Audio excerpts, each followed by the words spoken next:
Oi meus amigos, tudo bem com vocês? Estamos juntos de novo para trocar mais uma ideia e hoje eu queria compartilhar com você mais um texto dos meus favoritos da Bíblia. E ele está lá em 2 Timóteo, capítulo 1, versículos do 5 ao 7, que diz o seguinte: Lembro-me de sua fé sincera, como era de sua avó Lloyd e de sua mãe Eunice, e sei que em você essa mesma fé continua firme. Por isso quero lembrá-lo de avivar a chama do dom que Deus lhe deu quando impus minhas mãos sobre você. Pois Deus não nos deu um espírito que produz temor e covardia, mas sim que nos dá poder, amor e autocontrole. Não sei se você sabe, mas Paulo era um missionário e ele saía viajando, pregando o evangelho e plantando igrejas. E nas igrejas ele estabelecia a liderança. E Timóteo era um de seus discípulos e ficou responsável pela igreja em Éfeso. Na leitura das cartas que levam seu nome, 1º e 2º Timóteo, a gente vê que as pessoas naquela época não davam muita moral para os jovens, e além disso, Timóteo ele era tímido, ele era doente, e o seu mentor, Paulo, estava preso, prestes a sofrer um martírio. O que não faltava para Timóteo era motivo para desistir, para dar para trás. Mas Paulo escreve as cartas para ele para encorajá-lo, para lembrá-lo daquilo que ele tinha passado, daquilo que ele estava passando, por amor ao evangelho. Mas ainda assim ele estava tranquilo, porque assim como diz o versículo 12, e até existe um hino do cantor cristão que diz: Mas eu sei em quem tenho crido, estou bem certo que é poderoso para guardar o meu tesouro até o dia final, ou até o dia de sua volta. E para lembrá-lo que Deus não dá o espírito de covardia e de medo, mas sim de poder e de autocontrole. E ainda pede, faz o apelo para que ele mantenha a chama acesa. E o meu convite, o meu apelo é o mesmo que Paulo fez a Timóteo: mantenha a chama acesa. Vamos fazer uma ilustração bem simples aqui. Imagina você vai fazer um churrasco. Basta simplesmente você pegar o carvão, colocar na churrasqueira e pronto? Não, né? A gente precisa colocar o carvão, acender o fogo, colocar, sei lá, um acendedor, um álcool, alguma coisa do tipo, para que o fogo pegue, mas a gente constantemente precisa ficar verificando o fogo, colocando mais carvão, atiçando a brasa, para que aquele fogo fique aceso, para que aquele fogo permaneça vivo, para que a gente possa ter o churrasco. Caso contrário, o fogo vai apagar e a gente não vai comer churrasco nenhum. Sacou a ideia? É necessário que a gente recarregue a nossa churrasqueira. É preciso que a gente coloque lenha na fogueira. Eu vou ler mais 2 textos para vocês. O primeiro está em Levíticos 6 e o segundo em Levíticos 24. O primeiro diz: Enquanto isso, o fogo do altar será mantido aceso, nunca deverá se apagar. A cada manhã o sacerdote acrescentará mais lenha ao fogo, arrumará sobre ele o holocausto e queimará nele a gordura das ofertas de paz. Lembre-se de que o fogo deverá ser mantido aceso no altar o tempo todo, nunca deverá se apagar. E o outro diz: O Senhor disse a Moisés: Ordene aos israelitas que tragam óleo puro de azeitonas prensadas para a iluminação do candelabro, a fim de manter as lâmpadas sempre acesas. É o candelabro que fica na tenda do encontro, em frente à cortina interna que protege a Arca da Aliança. Arão manterá as lâmpadas acesas na presença do Senhor a noite toda. Essa é uma lei permanente para vocês e deve ser cumprida de geração em geração. Isso é tão profético, meus amigos, vocês não fazem ideia.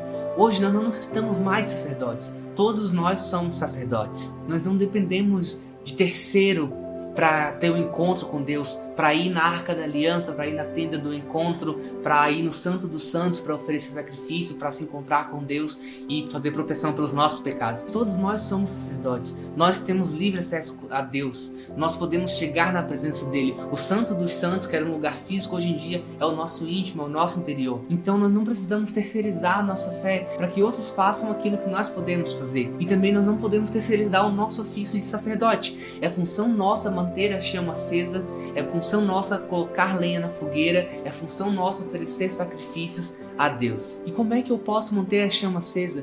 O que é a lenha? O que é o combustível? Primeiramente, nosso momento de devocional. Mais uma vez, perceba como isso é profético. O sacerdote toda manhã colocava lenha na fogueira para o fogo do altar ficar queimando o dia todo. E normalmente nós fazemos nosso devocional pela manhã. Então, nós pela manhã fazemos nosso devocional, colocamos lenha na fogueira para que a gente possa passar o dia queimando. E mais exemplos: meu momento de secreto com Deus, meu tempo de secreto, meu tempo íntimo com Deus, ter momentos de oração, de estudo da Bíblia e da Palavra, estudar a vida de homens e mulheres de Deus, ter perto de nós homens e mulheres de Deus, pessoas que nos aproximem de Deus. Mas não que a gente precise ficar numa bolha de pessoas crentes e santas, mas é saudável a gente ter por perto pessoas que nos fazem querer mais de Deus, pessoas que nos fazem conhecer mais a Deus. E super importante, terem uma vida incessante de busca por Deus. E partindo para o versículo 7, que diz que Deus não nos deu um espírito de medo, de covardia, de desespero, de pânico, de ansiedade, mas nos deu um espírito que produz autocontrole, segurança, confiança, constância e ousadia. Algumas versões trazem o espírito que Deus colocou em nós, ou seja, o Espírito Santo. E esse Espírito Santo, ele não nos faz medrosos, covardes, mas ele nos dá ousadia e intrepidez. E eu gostaria de dar 3 exemplos para vocês.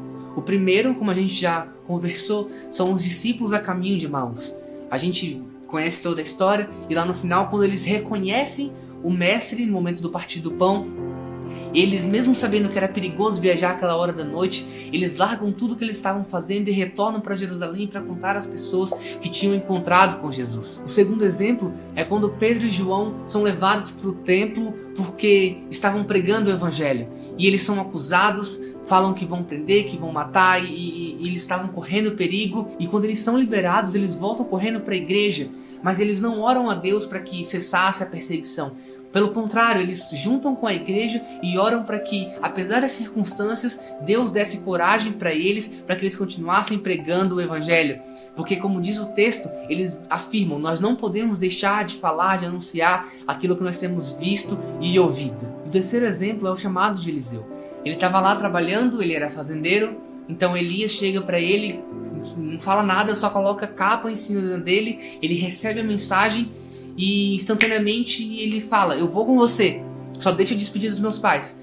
E daí simplesmente ele foi se despedir dos pais, como diz o texto, e tem uma canção famosa que diz: ele despediu dos pais, queimou as carroças, afundou os barcos no cais. E é muito louco, porque ele sabia que os animais que ele estava cuidando iam morrer, então o que ele fez? Ele pegou toda a ferramenta dele, fez uma fogueira, matou os bois, fez um churrasco e deu para todo mundo. E simplesmente foi embora cumprir o seu ofício. E não parou por aí.